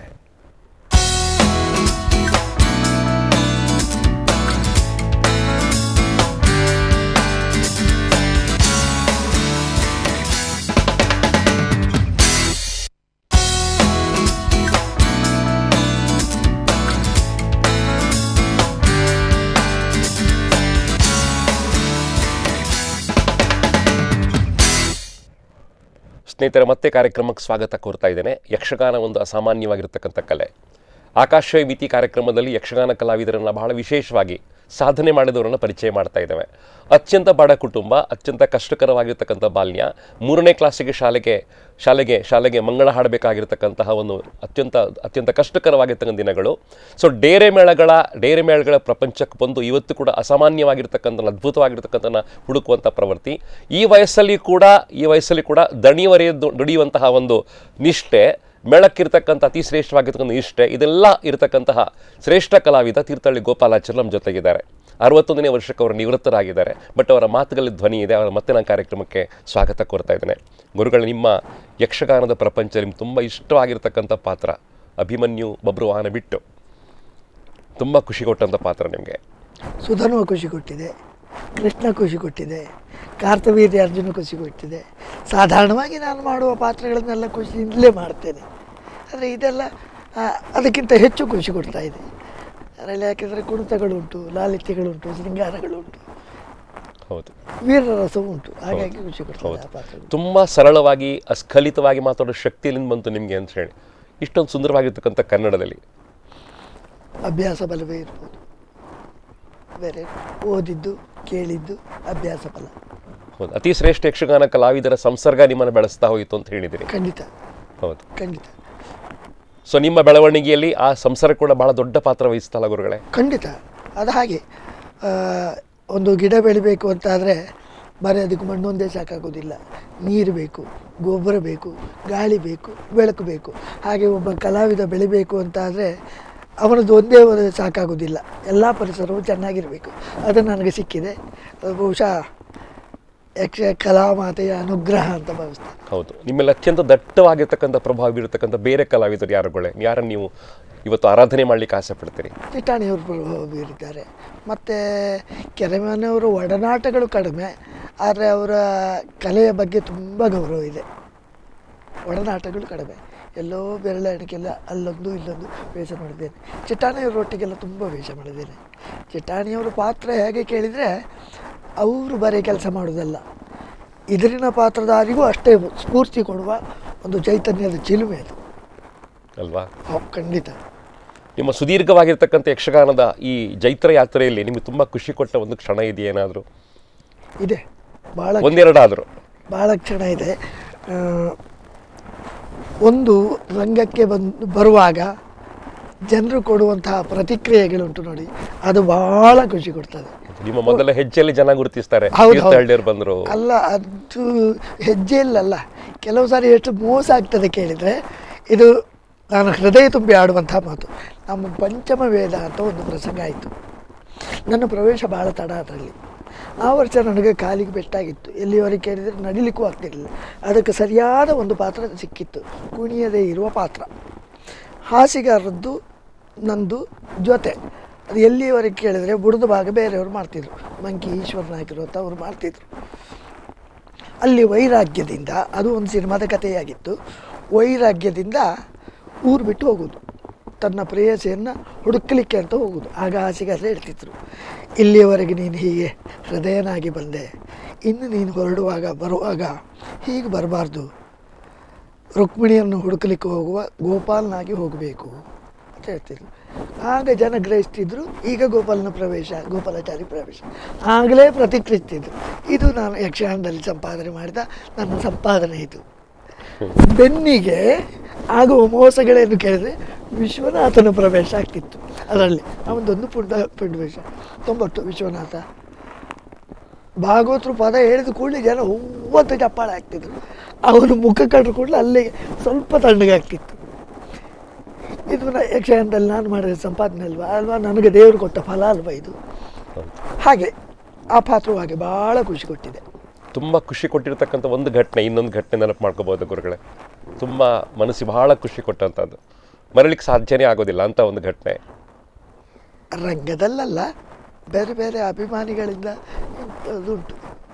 ಹೌದು ಹೌದು, ಅಭಿಮಾನಿಗಳು ಗುರುತಿಸುವಂಥದ್ದು, ಪಾದ ಮುಟ್ಟಿ ನಮಸ್ಕರಿಸುವಂಥದ್ದು, ನಿಮ್ಮ ಹಾಗೆ ಬೆಳಿಬೇಕು ಅಂತ ಸಾಕಷ್ಟು ಮಂದಿ ಪ್ರಯತ್ನಿಸುವಂಥದ್ದು, ನಿಮ್ಮನ್ನು ಮಾನಸಿಕವಾಗಿ ಗುರುಗಳಾಗಿ ಸ್ವೀಕರಿಸಿರ್ತಕ್ಕಂಥದ್ದು, ನಿಮ್ಮನ್ನು ಸಾಕಷ್ಟು ಮಂದಿ ಅವಲೋಕನೆ ಮಾಡುವಂಥದ್ದು, ಅನುಕರಣೆ ಮಾಡುವಂಥದ್ದು ಇದ್ದಾರೆ. 90 ವಿಶ್ವನಾಥನನ್ನು ಅನುಕರಣೆಯನ್ನೇ ಮಾಡ್ತಾನೆ. ಸಾಧಾರಣ ನನ್ನ ಹೋಲಿಕೆಯು ಅವನಲ್ಲಿ ಕಾಣ್ತದೆ. ಇನ್ನೊಂದು ಪೂರ್ಣ ಹೋಲಿಕೆ ಕಾಣುವ ಜನ ಇದ್ದಾರೆ. ಹೊಸಪಟ್ಟಣ ಚಂದ್ರಹಾಸಗೌಡ ಅಂತ, ಬರೇ ನನ್ನ ಕ್ಯಾಸೆಟ್ ನೋಡಿದ್ದಂತೆ. ಸಾಲಿಗ್ರಾಮ ಮೇಳದಲ್ಲಿದ್ದಾರೆ ಈಗ, ಒಳ್ಳೆ ಕಲಾವಿದರು. ಅವರು ಎಲ್ಲಿವರೆಗೆ ಕೇಳಿದರೆ ನನ್ನ ವೇಷವನ್ನೇ ನೋಡಲಿಲ್ಲಂತೆ, ಬರೇ ಕ್ಯಾಸೆಟ್ ನೋಡಿದ್ದಂತೆ. ಪೂರ್ತಿ ನಂದೇ ಅನುಕರಣೆ. ಎಲ್ಲಿವರೆಗೆ ಕೇಳಿದರೆ ಇದೆ ಉಡುಪಿಯಲ್ಲಿ ಅವನನ್ನು ಜೂನಿಯರ್ ಗೋಪಾಲಾಚಾರಿ ಅಂತೇಳಿ ಸನ್ಮಾನ ಮಾಡಿದ್ದಾರೆ. ಅನುಕರಣೆ ಮಾಡ್ತಾ ಮಾಡ್ತಾ ಬೆಳೆಯುವಂತ ಸಾಕಷ್ಟು ಮಂದಿ ಕಲಾವಿದರಿದ್ದಾರೆ. ಇದೆಲ್ಲ ಧನ್ಯತೆ ಕ್ಷಣಗಳು ಗುರುಗಳ. ಖಂಡಿತ. ಹೌದು ಸ್ನೇಹಿತರೆ, ಅತಿ ಶ್ರೇಷ್ಠವಾಗಿರ್ತಕ್ಕಂಥ ಕಲಾವಿದರ ಇನ್ನೊಂದು ಹೆಜ್ಜೆನಂಗೆ ನೋಡ್ಬೇಕು ಅಂತ ಅನಿಸ್ತಾ ಇದೆ. ನೋಡೋಣ, ಮತ್ತೆ ಮಾತುಗಳನ್ನು ಮುಂದುವರಿಸ್ತೇನೆ.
ಗುರುಗಳು, ಮತ್ತೆ ಕಾರ್ಯಕ್ರಮಕ್ಕೆ ಸ್ವಾಗತ ಕೊಡ್ತೇನೆ. ಕೊನೆಯ ಭಾಗ ಇದು. ಸೊ ನಿಮ್ಮ ಕನಸುಗಳು ಸಾಕಷ್ಟು, ಬೆಳಿಬೇಕು ಅಂತ ಕನಸಿತ್ತು, ಇವತ್ತು ಬೆಳೆದಾಗಿದೆ. 61ನೇ ವರ್ಷಕ್ಕೆ ನಿವೃತ್ತರಾಗಿದ್ದೀರಿ. ಆದರೆ ರಂಗ ನಿಮ್ಮನ್ನು ಬಿಡೋದಿಲ್ಲ, ಅಭಿಮಾನ ನಿಮ್ಮನ್ನು ಬಿಡೋದಿಲ್ಲ, ಮತ್ತೆ ಮತ್ತೆ ವೇಷಗಳನ್ನು ಮಾಡಿಸ್ತಾ ಇರ್ತಾರೆ. ಬಹುಶಃ ನನಗೂ ಅದನ್ನು ಬಿಟ್ಟರೆ ಆಗೋದಿಲ್ಲ. ಯಾಕಂದರೆ ಅಪರೂಪಕ್ಕಾದರೂ ಕುಡಿಬೇಕು ಅಂತ ಅನ್ನಿಸ್ತದೆ. ಯಾಕಂದರೆ ಅದು 46 ವರ್ಷಗಳ ಸುದೀರ್ಘವಾದಂಥ ನನ್ನ ಜೀವನದ ಚಾಲನೆ, ಅದನ್ನು ನನಗೂ ಬಿಡಲಿಕ್ಕೆ ಆಗೋದಿಲ್ಲ. ಆದರೆ ಒಂದು ಮಾತು ಹೇಳ್ತೇನೆ, ಆಗೊಮ್ಮೆ ಈಗೊಮ್ಮೆ ವೇಷ ಮಾಡುವ ಅವಕಾಶಗಳು ಇನ್ನೂ ಸಿಕ್ಕಿದಾದರೂ ಬೇರೆ ಕಡೆ ಹೋಗಬಾರ್ದು ಅಂತಿಲ್ಲ, ಹೋಗುವುದಿಲ್ಲ ಅಂತಲೂ ಇಲ್ಲ. ಆದರೆ ಪೆರಡೂರು ಮೇಳದ ರಂಗವೇದಿಕೆ ಹೆಚ್ಚಾಗಿ ಸಿಗಲಿ ಅಂತ ಆ ಅನಂತ ಪದ್ಮನಾಭನಲ್ಲಿ ಇವತ್ತಿಗೂ ಕೇಳಿಕೊಳ್ತೇನೆ. ಇವತ್ತು ಕೂಡ ಚೈತನ್ಯ ಶಕ್ತಿಯನ್ನು ಒಳಗೆ ತುಂಬಿಸ್ಕೊಂಡಿದ್ದೀರಿ. ಇದರ ರಹಸ್ಯ ಏನು ಅಂತ, ಗುಟ್ಟೇನು ಅಂತ ಹೇಳಿ, ಆ ಶಕ್ತಿ ಎಲ್ಲಿಂದ ಬರ್ತದೆ ನಿಮಗೆ ಅಂತ, ಆವಾಹನೆ ಎಲ್ಲಿಂದ ಬರ್ತದೆ? ಅದು ಆಸಕ್ತಿ. ಬೇರೆ ಶಕ್ತಿ ಎಲ್ಲಿಂದ ಬರಬೇಕು? ಆಸಕ್ತಿಯೇ ಕಾರಣ. ಹೌದು. ಇಷ್ಟು ಸುದೀರ್ಘವಾಗಿರ್ತಕ್ಕಂಥ ಬದುಕಿನ ಒಂದು ಭಾಗವನ್ನು ಯಕ್ಷಗಾನ ಕೊಟ್ಟಿದ್ದೀರಿ ಗುರುಗಳೇ. ನಿಮ್ಮ ಇಡೀ ಬದುಕಿನ ಅರ್ಧಕ್ಕಿಂತ ಹೆಚ್ಚು ಭಾಗ ಯಕ್ಷಗಾನ ಕೊಟ್ಟಾಗಿದೆ ನೀವು. ಖಂಡಿತ. ಹೌದು. ನಿಮ್ದು ಏನು ಕನಸುಗಳು ಇನ್ನು ಬಾಕಿ ಇದೆ ಯಕ್ಷಗಾನದಲ್ಲಿ? ನನಗೆ ಕನಸುಗಳು ಏನಿಲ್ಲ. ಮೊದಲೊಂದು ಕನಸಿತ್ತು. ನಾನು 88ರಲ್ಲಿ ಮದುವೆ ಆದೆ. ಮದುವೆಯಾಗಿ ಒಂದೇ ವರ್ಷಕ್ಕೆ ನಾನು ಸೌತ್ ಕೇಂದ್ರಕ್ಕೆ ಬಂದೆ. ಮದುವೆಯಾಗಿ 6 ವರ್ಷಗಳ ಮೇಲೆ ನನಗೊಬ್ಬ ಮಗ ಹುಟ್ಟಿದ, ನಿಧೀಶ್ ಅಂತ ಹೆಸರು. ನನ್ನ ದೊಡ್ಡ ಕನಸಿದ್ದದ್ದಂದರೆ ಅವನೊಬ್ಬ ವಿದ್ಯಾವಂತನಾಗಬೇಕು, ಒಳ್ಳೆಯ ಉದ್ಯೋಗ ಮಾಡಬೇಕು ಅಂತ ಕನಸಿತ್ತು. ಈಗ ನನ್ನ ಮಗ ಇಂಜಿನಿಯರಿಂಗ್ ವಿದ್ಯಾಭ್ಯಾಸ ಪೂರೈಸಿದ್ದಾನೆ. ಈಗ ಬೆಂಗಳೂರಿನಲ್ಲಿ ಕೆಲಸ ಹುಡುಕ್ತಾ ಇದ್ದಾನೆ. ನನ್ನ ಕನಸು ಅವನಿಗೊಂದು ಕೆಲಸ ಸಿಕ್ಕಿದರೆ ಪೂರ್ತಿ ಸಾಕಾರಗೊಂಡಾಗೆ. ಎಲ್ಲಿವರೆಗೆ ಕೇಳಿದರೆ ನಾನು ನನ್ನ ಇದೇ ಯಕ್ಷಗಾನದ ದುಡಿಮೆಯಲ್ಲಿ ಒಂದು ಜಾಗ ತಗೊಂಡೆ, ಮನೆ ಮಾಡಿದೆ, ಮಗನಿಗೆ ಉಪನಯನ ಮಾಡಿದೆ, ಅವನಿಗೆ ವಿದ್ಯಾಭ್ಯಾಸ ಕೊಡಿಸಿದ್ದೇನೆ. ಇಷ್ಟೂ ನನ್ನ ಕನಸುಗಳು ಸಾಕಾರಗೊಂಡಿದೆ. ಇನ್ನು ನನ್ನ ಜೀವನದಲ್ಲಿ ಕನಸುಗಳೇನಿಲ್ಲ. ಮಗ ಚೆನ್ನಾಗಿರಲಿ. ಮತ್ತು ನನ್ನ ಇಲ್ಲಿಯವರೆಗೆ ಹಿಂದೆ ನೋಡದೆ ಮುಂದುವರಿಯುವುದಕ್ಕೆ ಕಾರಣ ಅದು ಬಹುಶಃ ಕಲಾವಿದನಿಗೆ ಎಲ್ಲರಿಗೂ ಇರ್ಬೋದು, ಆದರೆ ನನಗಂತೂ ಸಂಪೂರ್ಣ ಇದೆ ನನ್ನ ಹೆಂಡತಿಯ ಸಹಕಾರ. ಹೌದು, ಯಾವ ದುರಭ್ಯಾಸಗಳಿಲ್ಲದೆ ಇವತ್ತು ಕೂಡ ಕುಣಿತಾ ಇದ್ದೀರಿ. ಹೌದು, ಕಲಾವಿದ ಇವತ್ತು ಬೆಳಿಬೇಕು ಅಂತ ಅನಿಸಿದರೆ ನಿಮ್ಮ ಪ್ರಕಾರ ನಮ್ಮ ಯುವ ಕಲಾವಿದರಿಗೆ ಏನು ಹೇಳ್ತೀರಿ ಗುರುಗಳೇ? ಏನು ಕಿವಿ ಮಾತು ಹೇಳ್ತೀರಿ? ಕಿವಿ ಮಾತಂದರೆ ಹವ್ಯಾಸಗಳಿಂದ, ಬಹುಶಃ ಹವ್ಯಾಸಗಳೆಲ್ಲ ಮನುಷ್ಯರಿಗಾಗಿಯೇ ಇರುವುದು, ಬೇಡ ಅಂತ ಹೇಳುವುದಿಲ್ಲ. ಯಾವುದೂ ಕೆಟ್ಟದ್ದಲ್ಲ, ಅತಿ ಆದರೆ ಅಮೃತವಾದರೂ ವಿಷ ಆಗ್ತದೆ ಅಂತ ಒಂದು ಮಾತುಂಟು. ಹವ್ಯಾಸಗಳಿಂದ ಸ್ವಲ್ಪ ದೂರ ಇದ್ದು, ಅದು ಈ ಯಕ್ಷಗಾನ ಕ್ಷೇತ್ರ ಎನ್ನುವುದು ಅದ್ಭುತವಾದಂಥ ಕ್ಷೇತ್ರ. ಎಲ್ಲರಿಗೂ ಒಲಿಯುವುದಿಲ್ಲ, ಒಲಿದವರು ಕೆಲವರು ಉಳಿಸಿಕೊಳ್ಳುವುದಿಲ್ಲ. ಹಾಗೊಂದು ಖಂಡಿತ ಮಾಡಬೇಡಿ. ಉಳಿಸಿಕೊಳ್ಳಿ, ಬೆಳೆಸಿಕೊಳ್ಳಿ. ಕೊಟ್ಟ ಸಣ್ಣ ಪಾತ್ರ ಇರ್ಬೋದು, ದೊಡ್ಡ ಪಾತ್ರ ಇರ್ಬೋದು, ಅದಕ್ಕೆ ತಕ್ಕ ನ್ಯಾಯ ಒದಗಿಸಿ. ನ್ಯಾಯ ಒದಗಿಸಬೇಕು ಅಂತಾದರೆ ಹೇಗಾಗಬೇಕು ಕೇಳಿದರೆ, ದೊಡ್ಡವರು ಇರ್ಬೋದು, ಸಣ್ಣವರು ಇರ್ಬೋದು. ಕೆಲವು ಸಾರಿ ಸಣ್ಣವರಿಂದಲೂ ಕೇಳುವಂಥ ಅನಿವಾರ್ಯತೆ ಬರ್ತದೆ. ಸಣ್ಣವರು ತಪ್ಪು ಹೇಳ್ತಾರೆ ಅಂತಲ್ಲ, ಅವರಿಂದಲೂ ಅಗತ್ಯವಾಗಿ ಕೇಳಬೇಕಾದಂಥದ್ದು ಬರ್ತದೆ. ಅಂಥದ್ದಿದ್ದಾಗ ಯಾವುದು ಸರಿ ತಪ್ಪು ಅಂತ ವಿಚಾರ ಮಾಡಿ ಅದನ್ನು ನಿಮ್ಮ ಬದುಕಿನಲ್ಲಿ ಅನುಷ್ಠಾನಗೊಳಿಸಿ ಒಳ್ಳೆಯದಾಗಿ ಈ ಕ್ಷೇತ್ರವನ್ನು ಉಳಿಸಿ ಬೆಳೆಸಿ ಅಂತ ಕೈ ಮುಗಿದು ಕೇಳ್ಕೊಳ್ತೇನೆ. ಹೌದು, ಯಕ್ಷಗಾನದ ಪಾತ್ರಗಳನ್ನು ಮಾಡ್ತಾ ಮಾಡ್ತಾ ನೇರವಾಗಿ ಪಾತ್ರ ಒಳಗೆ ಪ್ರವೇಶ ಮಾಡಿಬಿಡ್ತೀರಿ. ಹೊರಗೆ ಬರೋದು ಕಷ್ಟ ಆಗ್ತದೆ, ಮತ್ತೆ ಬಹಳ ಕಷ್ಟದ ಕೆಲಸ ಅದು. ಅದ್ರ ಪಾತ್ರದ ಒಳಗೆ ಹೋಗ್ಲಿಕ್ಕೂ ಸಾಕಷ್ಟು ಸಿದ್ಧತೆಗಳು ಬೇಕು, ಮನೋಭೂಮಿಗಳು ಬೇಕು, ಅಧ್ಯಯನ ಬೇಕು. ಮತ್ತು ನಾನು ಯಾವ ಪಾತ್ರವನ್ನು ಮಾಡಿದರೂ ಪ್ರವೇಶ ಮಾಡುವ ಒಂದು 5 ನಿಮಿಷ ಮೊದಲಾದರೂ ರಂಗಸ್ಥಳದ ಹಿಂದೆ ನಿಂತ್ಕೊಂಡು ಸುಮ್ಮನೆ ಚಿಂತನೆ ಮಾಡ್ತಾ ಇರ್ತೇನೆ. ಪಾತ್ರ ಪ್ರವೇಶ ಅಂದರೆ ಹಾಗೆ ಇರ್ಬೋದು ಅಂತ ನನಗನ್ನಿಸ್ತದೆ. ಗಡಿಬಿಡಿಯಲ್ಲಿ ಓಡಿ ಬರುವ ಅಭ್ಯಾಸವೇ ಇಲ್ಲ ನನಗೆ. ಚೌಕದಿಂದ ಪ್ರವೇಶ ಮಾಡುವ ಮೊದಲು ಒಂದು 5 ನಿಮಿಷದ ಮೊದಲಾದರೂ ಆ ರಂಗದ ಹಿಂದೆ ನಿಂತ್ಕೊಂಡು ವಿಚಾರ ಮಾಡ್ತಾ ಇರ್ತೇನೆ. ಇವತ್ತು ಕೂಡ ಯಕ್ಷಕಲೆಯ ಬಗ್ಗೆ ತುಂಬ ಅಭಿಮಾನ ಇದೆ ನಿಮಗೆ, ತುಂಬ ಗೌರವಿಸ್ತೀರಿ. ನನಗೆ ಎಲ್ಲವನ್ನೂ ಕೊಟ್ಟದ್ದು ಯಕ್ಷಗಾನ, ಅದನ್ನು ಯಾವತ್ತೂ ದೂರದಿಲ್ಲ ನಾನು. ಹೌದು, ಯಕ್ಷಗಾನದ ಅದ್ಭುತವಾಗಿರ್ತಕ್ಕಂಥ ವೇದಿಕೆ ನಿಮ್ಮನ್ನು ಬಳಸ್ತಾ ಹೋಯಿತು. ಇವತ್ತು ಲಕ್ಷಾಂತರ ಅಭಿಮಾನಿಗಳು ನಿಮಗೋಸ್ಕರ ಹಂಬಲಿಸೋರಿದ್ದಾರೆ, ಆಸೆ ಪಡೋರಿದ್ದಾರೆ, ನಿಮ್ಮನ್ನು ಗುರುತಿಸೋರಿದ್ದಾರೆ, ನಿಮ್ಮ ಪಾದ ಮುಟ್ಟಿ ನಮಸ್ಕರಿಸೋರಿದ್ದಾರೆ. ಏನು ಹೇಳ್ತೀರಾ ಅಭಿಮಾನಿಗಳೇ ಗುರುಗಳೇ? ಹೊರನಟ ರಾಜಕುಮಾರರು ಅಂತ ಅವರು ಹೇಳಿದ ಒಂದು ಮಾತು ಹೇಳಬೇಕಾಗ್ತದೆ. ಅಭಿಮಾನಿಗಳೆಲ್ಲ ಅಭಿಮಾನಿ ದೇವರುಗಳು. ಒಬ್ಬ ಕಲಾವಿದ ಬೆಳೆಯುವಲ್ಲಿ, ಕಲೆ ಬೆಳೆಯುವಲ್ಲಿ, ಯಜಮಾನರು ಉಳಿಯುವಲ್ಲಿ ಎಲ್ಲ ಪಾತ್ರವೂ ಅದು ಅಭಿಮಾನಿಗಳಲ್ಲೇ ಬಿಟ್ಟರೆ ಬೇರೆ ಯಾರು ಇಲ್ಲವಲ್ಲ. ಯಜಮಾನರು ಉಳಿಬೇಕು ಅಂತಾದರೆ ಕಲಾವಿದ ಬೇಕು, ಕಲಾವಿದ ಉಳಿಬೇಕು ಅಂತಾದರೆ ಯಜಮಾನರು ಬೇಕು, ಯಜಮಾನರು ಕಲಾವಿದ ಜೊತೆಗೆ ಈ ರಂಗ, ಯಕ್ಷಗಾನ ರಂಗ ಎಲ್ಲವೂ ಉಳಿಬೇಕು ಅಂತಾದರೆ ಅಭಿಮಾನಿಗಳು ಬೇಕು. ಅವರಿಂದ ಎಲ್ಲವೂ ಅಲ್ವಾ. ಆದ್ದರಿಂದ ಅಭಿಮಾನಿ ದೇವರುಗಳು, ಅಭಿಮಾನ ಇಲ್ಲ. ಎಲ್ಲ ಅಭಿಮಾನಿ ದೇವರುಗಳಿಗೆ ನೀವು ಖಂಡಿತವಾಗಿ ಧನ್ಯರಾಗಿರ್ತೀರಿ, ಕೃತಜ್ಞರಾಗಿರ್ತೀರಿ, ಅವರನ್ನು ಸ್ಮರಿಸ್ಕೊಳ್ತೀರಿ. ಸಾಕಷ್ಟು ಯಕ್ಷಗಾನ ಮೂಲಕ ಬೆಳೆದಿದ್ದೀರಿ. ಯಕ್ಷಗಾನವನ್ನು ಮತ್ತಷ್ಟು ಬೆಳೆಸಬೇಕು ಅಂತ ನಿಮ್ಗೆ ಆಸೆ ಇದೆ. ಸೊ ಇನ್ನೇನು ಮಾಡಬೇಕು ಅಂತ ಆಸೆ ಪಡ್ತೀರಿ? ನಿವೃತ್ತರಾಗಿದ್ದೀರಿ ಗುರುಗಳಿಗೆ. ನಿವೃತ್ತ ಜೀವನದಲ್ಲಿ ಹೇಳಿದ್ನಲ್ಲ, ಹೀಗೆ ಅಪರೂಪಕ್ಕೆ ಒಂದೊಂದು ಆಟಕ್ಕೆ ಹೋಗುವ ಮನಸ್ಸುಟ್ಟು ಅದು ಬೆರಡೂರು ಮೇಳಕ್ಕೆ ಆದರೆ ಭಾಳ ಸಂತೋಷ. ಮತ್ತು ಇನ್ನುಳಿದ ದಿನ ಆದರೂ ಹೆಂಡತಿ ಮಕ್ಕಳೊಟ್ಟಿಗೆ ನೆಮ್ಮದಿಯಿಂದ ಇರಬಾರ್ದು. ಬಹುಶಃ ನನ್ನ ಈ ತಿರುಗಾಟದಲ್ಲಿ ನಾನು ಹೆಂಡತಿ ಮಕ್ಕಳೊಟ್ಟಿಗೆ ಇದ್ದದ್ದೇ ಭಾಳ ಕಡಿಮೆ. ಆದರೂ ಖುಷಿ ಕೊಟ್ಟಿದೆ, ಯಾಕೆಂದರೆ ಎಲ್ಲವೂ ಕೊಟ್ಟದ್ರಿಂದ ಬೇಸರ ಇಲ್ಲ. ಅದನ್ನು ನನ್ನ ಹೆಂಡತಿ ಮಕ್ಕಳು ಖುಷಿ ಪಡ್ತಾ ಇದ್ದಾರೆ. ಹೌದು, ಸಾರ್ಥಕ ಬದುಕು ಯಕ್ಷಗಾನ ಕೊಟ್ಟಿದ್ದೀರಿ, ಬದುಕಿನ ಆನಂದವನ್ನು ಅನುಭವಿಸಿದ್ದೀರಿ. ಅತ್ಯಂತ ಶಿಖರವನ್ನು ಮುಟ್ಟಿರ್ತಕ್ಕಂಥ ಕಲಾವಿದ, ತಾರಾಮೌಲ್ಯ ಹೊಂದಿರತಕ್ಕಂಥ ಕಲಾವಿದ. ಇವತ್ತು ಕೂಡ ಹೆಜ್ಜೆಗಾರಿಕೆಗೆ ಬಂದರೆ ಅತ್ಯಂತ ಪಾದರಸ ಅಂತ ನಿಮ್ಗೆ ಹೆಸರಿರ್ತಕ್ಕಂಥದ್ದು. ಅದರಲ್ಲಿ ವಿಶೇಷವಾಗಿ ಅಭಿಮನ್ಯುವಿನ ಪಾತ್ರಕ್ಕೆ ನಿಮಗೆ ಸರಿಸಾಟಿ ಇಲ್ವಂಥ ಮಾತು ಎಲ್ಲ ಪತ್ರಿಕೆ ಬರೆದಿರ್ತಕ್ಕಂಥದ್ದು. ಇದೆಲ್ಲ ಶ್ರೇಷ್ಠವಾದ ಸಾಧನೆಗಳು ಗುರುಗಳೇ, ಎಲ್ರಿಗೂ ಒಲಿಯುವಂಥದ್ದಲ್ಲ ಅದು. ಸೊ ನಿಮಗೆ ಶಾರದಾ ಮಾತೆ ಒಲಿದಿದ್ದಾಳೆ, ಇದು ಅದ್ಭುತ ಅಂತ ಭಾವಿಸ್ಕೊಳ್ತಾರೆ. ಸ್ನೇಹಿತರ, ಅತ್ಯಂತ ವಿಶೇಷವಾಗಿರ್ತಕ್ಕಂಥ ಕಾರ್ಯಕ್ರಮ ಪ್ರಸಾರವಾಯಿತು. ಆಕಾಶವಾಣಿ ಮಿತಿ ಕಾರ್ಯಕ್ರಮದಲ್ಲಿ ಇವತ್ತು ತೀರ್ಥಹಳ್ಳಿ ಗೋಪಾಲಾಚಾರ್ಯ ಭಾಳ ಪ್ರೀತಿಯಿಂದ, ಅತ್ಯಂತ ವಿನೀತರಾಗಿ, ಅತ್ಯಂತ ಧನ್ಯತಾ ಭಾವದಲ್ಲಿ ಮಾತಾಡಿದ್ದಾರೆ. ಇದು ಶ್ರೇಷ್ಠ ಅಂತ ಭಾವಿಸ್ಕೊಳ್ತೇನೆ. ಆಕಾಶವಾಣಿ ಮಿತಿ ಕಾರ್ಯಕ್ರಮದಿಂದ ಸಾರ್ಥಕವಾಗ್ತಾ ಇದೆ. ಅದಕ್ಕೆ ಕಾರಣ ಯಕ್ಷಗಾನದ ಸರ್ವಾಂಗೀಣವಾಗಿರ್ತಕ್ಕಂಥ ಕಲಾವಿದ ಇವತ್ತು ಬಂದು ಮಾತಾಡಿರ್ತಕ್ಕಂಥದ್ದು. ಸ್ನೇಹಿತರದ್ದು ಯಾವ ತಿಟ್ಟಾಗಿದ್ರು ಆ ತಿಟ್ಟಲ್ಲಿ ಇವತ್ತು ನಂಬರ್ 1 ಸ್ಥಾನ ನಾವು ಖಂಡಿತವಾಗಿ ಗುರುತಿಸಬೇಕು. ಇಂಥ ಯಕ್ಷಗಾನ ಕಲಾವಿದರಿಗೆ ಸಲ್ಲಬೇಕಾಗಿರ್ತಕ್ಕಂಥದ್ದು. ಯಕ್ಷಗಾನವನ್ನು ಬೆಳೆಸಿರ್ತಕ್ಕಂಥವರು, ರಂಗವನ್ನು ಬೆಳೆಸಿರ್ತಕ್ಕಂಥವರು, ಸ್ವತಃ ತಾವು ಕೂಡ ಅಸಾಮಾನ್ಯವಾಗಿ ಬೆಳೆದಿರ್ತಕ್ಕಂಥವ್ರು. 61ನೇ ವರ್ಷಕ್ಕೆ ಅವರು ನಿವೃತ್ತರಾದಾಗ ಸಾಕಷ್ಟು ಮಂದಿ ಕಣ್ಣೀರು ಹಾಕಿರ್ತಕ್ಕಂಥ ಕ್ಷಣ ನಾನು ನೋಡಿದ್ದೇನೆ. ತೀರ್ಥಹಳ್ಳಿ ಗೋಪಾಲಾಚಾರ್ಯ ವೇಷಕ್ಕೋಸ್ಕರ ಇವತ್ತು ಕೂಡ ಕಾತರಿಸುವಂಥ ಅಭಿಮಾನಿ ವರ್ಗದವರಿದ್ದಾರೆ. ಇವತ್ತು ಕೂಡ ಅವರ ಪಾತ್ರಗಳನ್ನು ಹುಡುಕಿ ವೆಬ್ಸೈಟಲ್ಲಿ ನೋಡಿಕೊಂಡು ಖುಷಿ ಪಡೋರು ಇದ್ದಾರೆ. ಇದೆಲ್ಲ ಕಾರಣವಾಗಿರ್ತಕ್ಕಂಥದ್ದು ಅವರ ಶಾರದಾ ಮಾತೆಯ ಆಶೀರ್ವಾದ ಅಂತ ಭಾವಿಸ್ಕೊಳ್ತಾರೆ, ಕಲಾಭಿಮಾನಿಗಳ ಅಭಿಮಾನ ಅಂತ ಭಾವಿಸ್ಕೊಳ್ತಾರೆ. ಇದಕ್ಕೆಲ್ಲ ಕಾರಣರಾಗಿರ್ತಕ್ಕಂಥ ಗೋಪಾಲಾಚಾರ್ಯರಿಗೆ ಅತ್ಯಂತ ದೀರ್ಘವಾಗಿರ್ತಕ್ಕಂಥ ಆಯುಸ್ಸು ದೇವರು ಕೊಡಬೇಕು, ಆರೋಗ್ಯವನ್ನು ದೇವರು ಕೊಡಬೇಕು. ಅವರ ಕೈಯಿಂದ ಇನ್ನಷ್ಟು ಪಾತ್ರಗಳನ್ನು ಭಗವಂತ ಮಾಡಿಸಬೇಕು ಅಂತ ಆಸೆ ಪಡ್ತಾ ಅವರನ್ನು ಅತ್ಯಂತ ಪ್ರೀತಿಯಿಂದ ಪಾದಮುಟ್ಟಿ ನಮಸ್ಕರಿಸ್ತಾ ಬೀಳ್ಕೊಳ್ತೇವೆ. ಗುರುಗಳೇ, ನಿಮ್ಮ ಸೇವೆ ಇನ್ನಷ್ಟು ಯಕ್ಷಗಾನಕ್ಕೆ ಸಿಗಲಿ ಅಂತ ಆಸೆ ಪಡ್ತೇವೆ. ತುಂಬ ಧನ್ಯತಾ ಭಾವಸ್ಫುರಣ ಆಗ್ತಾ ಇದೆ. ಸ್ನೇಹಿತರೆ, ಗುರುಭ್ಯೋ ನಮಃ ಅಂತ ಹೇಳ್ತೀವಿ. ಕಾರ್ಯಕ್ರಮ ಬೀಳ್ಕೊಡ್ತಾ ಇದ್ದೇನೆ. ಸ್ಕೈಸ್ ದ ಲಿಮಿಟ್ ಕಾರ್ಯಕ್ರಮ ಮುಂದಿನ ವಾರ ಮತ್ತೆ ನೋಡಿ ಹೊಸ ಅತಿಥಿಗಳು ಬರ್ತಾರೆ. ಅವರ ಮಾತುಗಳನ್ನು ಕೇಳಲಿಕ್ಕೆ ಸ್ಟಾರ್ಟ್ ಮಾಡಿ. Thank you very much. Wish all the best.